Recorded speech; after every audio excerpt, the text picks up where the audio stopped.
Good morning, champions. Happy Saturday. Today is day 19. I know I'm 2 hours early, but I'm back at my base and I have something to do by the time I normally come online. So I'm going to be early today. So I hope that you're able to catch the replay. And also, if you have questions or concern, feel free to either email or message or leave it in the comment. Before I dive into today's topic, I am going to introduce myself to those that might be new to the brand. My name is Omotola the Great. I am the lead consultant here at the Funding Magnet, where her mission is to aid and support at least 1,000 nonprofits in 2022 to fully fund their budget and their mission. We believe that you don't have to go broke to make a difference, and that you can make a living while making a difference as well. And we're here to support you with tools, training, courses to aid you and to ensure that you can do good. We believe that you are champions for good and that you are here to make a difference, to change life, to transform community and to save life. And we want to support you along the way to ensure that you can fulfill your mission and your vision for your organization and the population at large. And so for the past 19 days since March 1, I have been doing this series called Ask Me Anything. And this is answering questions that people have asked about different ways of starting their nonprofit, funding their nonprofit, growing their nonprofit, expanding their nonprofit. So if you have a specific question regarding your nonprofit, feel free to drop it in the chat, in the comment, or send a DM, and I'll be happy to treat it. So today's day 19. I've left all the replay up, so anytime you can go back to watch them. And so today I want to focus on doing an audit. So for the past 19 days, like I said, we've been talking about different areas of nonprofits, funding your nonprofits. I went over the 7 different funding streams that you can use to fund your organization. I talked about all the things that you need in terms of how to steward your donor, how to cultivate, how to find prospective donors, how to communicate with them, how to ensure that you have a stewardship plan after as well. I talked about building your team. How do you build a team? Sometimes in the beginning, you may not have the money to hire full-time staff. So how do you use the resources you have and the network you have to do the good that you want to do as well? And so today, I just want to go over everything I've gone over in the past 19 days and also encourage you and challenge you that it's not enough for you to have all of this knowledge, but if you don't take advantage of it, nothing is going to change. I always like to tell people that knowledge is not power. It is applied knowledge, implemented knowledge. That's where the power is. And so I want you to look at your organization or your project and think about it. Where are you missing? So today is all about doing an audit. Q1 is about to be over. By the end of this month, in about 2 weeks or so, we are going to say goodbye to Q1. We are going to move into Q2. Are you ready for Q2? Do you know the programs that you want to make happen? And when I say do you know the programs, do you actually have the resources, the funding to make it happen? Or do you have a plan that you're going to implement, that you're going to execute to make it happen? Or are you still waiting to do emergency fundraising, emergency programming? I want you to stop that in 2022 because, the adage is true. To fail to plan is to prepare to fail. So if you have not taken the time to already plan out your Q2, the things you want to do, the steps you need to take, the people and resources you need to make it happen, then you're already late. But it's not too late for you to get started on it. And so I want to highly encourage you to start looking at your plan. And then also do a review. What went well this quarter so far? What are you proud of as an organization? Where are you stuck? Where have you made progress? And then I like to do what I call the SCS, which is like, what do you need to start doing more of? If you look from January till now, what do you need to improve? What do you need to continue to do? What do you need to start doing more of? And then the C is, what do you need to continue to do that you need to keep up the work? And then what do you need to stop doing? What do you need to stop doing? What are the things that you realize that they are not helpful to your goal, to your future plan, to your strategic plan for your organization, for your project, for your program, what do you need to stop doing more of? This is the time to take a stock of where you are. You know, one of my favorite quotes says that an unexamined life is not worth living. The same thing is applicable to your organization or project. An unexamined project is not worth doing, because if you don't know whether you're making headway, if you don't know that whether you're making a difference, whether or not you're moving the needle in changing the lives, transforming the life, saving the life, and transforming the life of those in your community, then why do you do what you do? And so I need you to take some time before the end of this month and assess where you are as an organization, and do like a SWOT analysis to say, okay, where are our strengths? Where did we excel? Where did we do so good? Where did we not struggle? We did it with ease.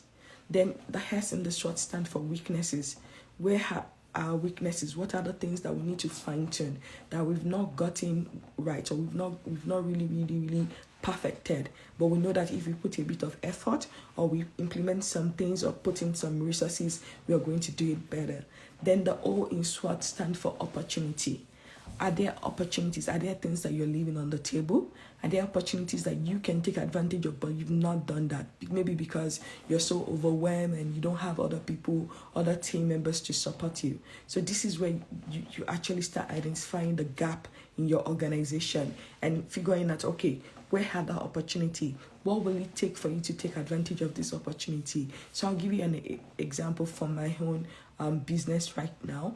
I realized that, you know what, yes, I want to do a lot of good and I want to help as many nonprofits as possible.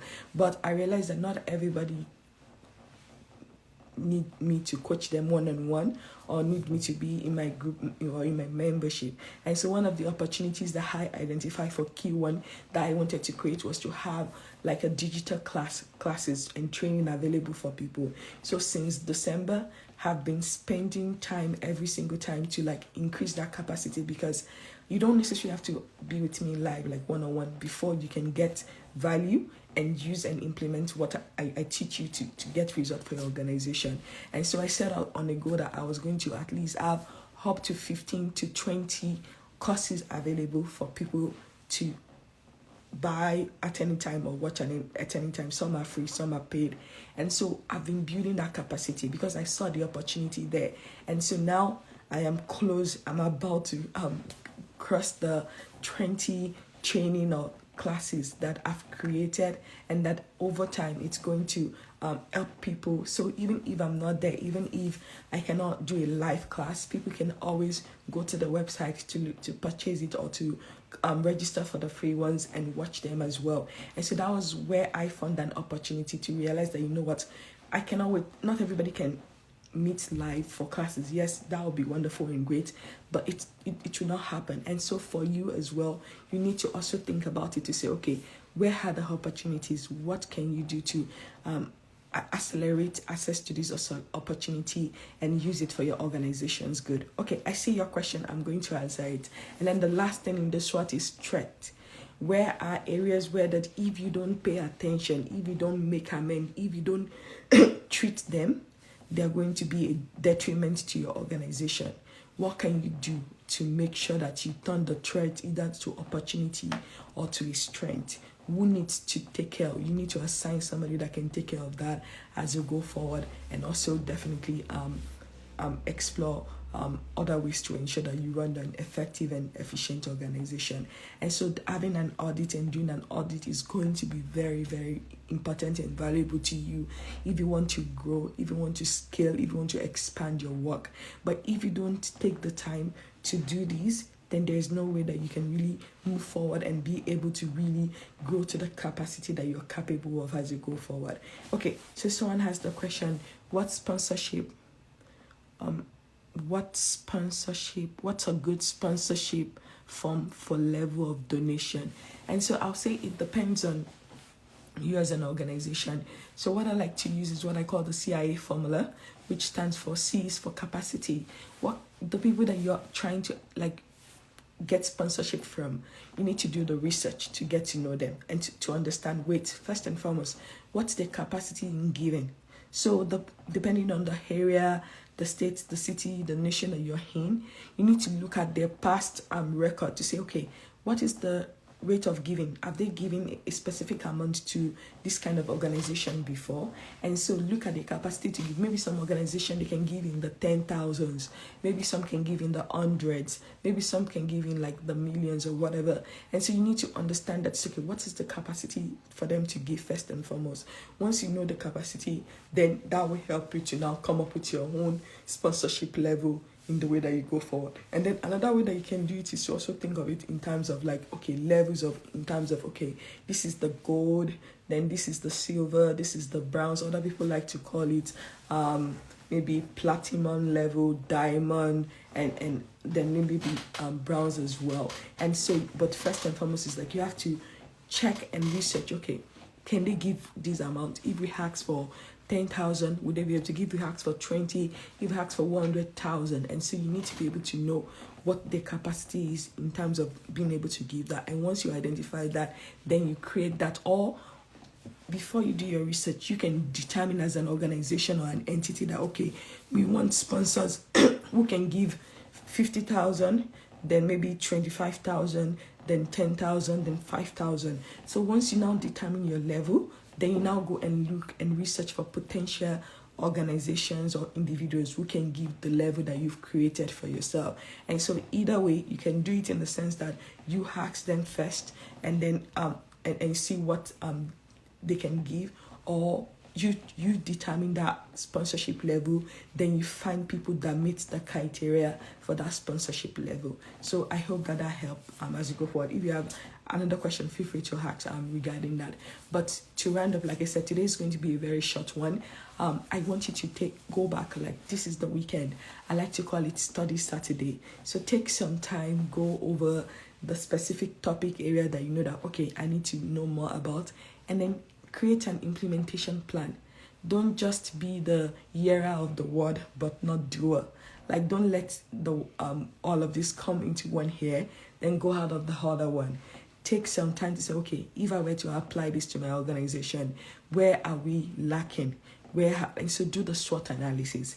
Take some time, and it doesn't take much. Get a sheet of paper and then just write it, like draw it out, like create 4 lines and say, okay, this is the SWOT, you're welcome. This is the strength, this is our weakness, this is the opportunity, and this is the threat. And then think of, okay, who should be responsible for what. And then as you go forward, I hope that this help you, and then you start fixing those areas that need to be fixed. And again, or you can think of it in terms of what you need to start doing more of. And maybe you've not done it, but if you do it, it will increase your efficiency, it will increase your funding, it will increase the impact of your program. Then the other is, what do you need to continue? You already started doing these things, but you just need to amplify it and make sure that you continue it, that you're consistent in it as you go forward. And then the other S is stop. Sometimes we are doing some things that they are not helpful to the bottom line. They are not helpful to the impact, to the difference we're trying to make. And so sometimes what you need to do is to stop doing some things because they don't add up. They don't add up to your mission, to your goal, to your objective. Again, Q1 is about to be over. Don't go into Q2 without doing these things and really, really preparing for what you're going to accomplish in Q2 and all the changes and the difference you want to make as well. Also, like always, we're just a DM away, so don't be shy. Reach out to us, ask your question. We'll always be happy to respond to you within 24 to 48 hours. And last but not the least, I have a masterclass, a free masterclass that is coming up next month, April 5th at 12:30 Central Time, which will be 6:30 p.m. West African time. It's just for 1 hour. It's free. So if you show up live, if you don't show up, you can always get the repay for a fee. But it's called a fully funded plan. And this is where I go over how you can create a fully funded plan for your organization and how to implement it and execute it for your work. So click the link in the bio and definitely register for it. Also, the link in the bio has a link to the TFM Digital Academy, where we have some free and paid courses that might be relevant to where you are as an organization. And so definitely check it out as well and register and use today to not just like do self-care of just relaxing, but take some time to do some study. And then before you know it, you're going to, once you implement those things, your organization efficiency is going to increase for good. Again, thank you for being a champion for good. Keep doing good, and I'll see you at a regular time tomorrow. Until then, keep doing good. Bye, everyone.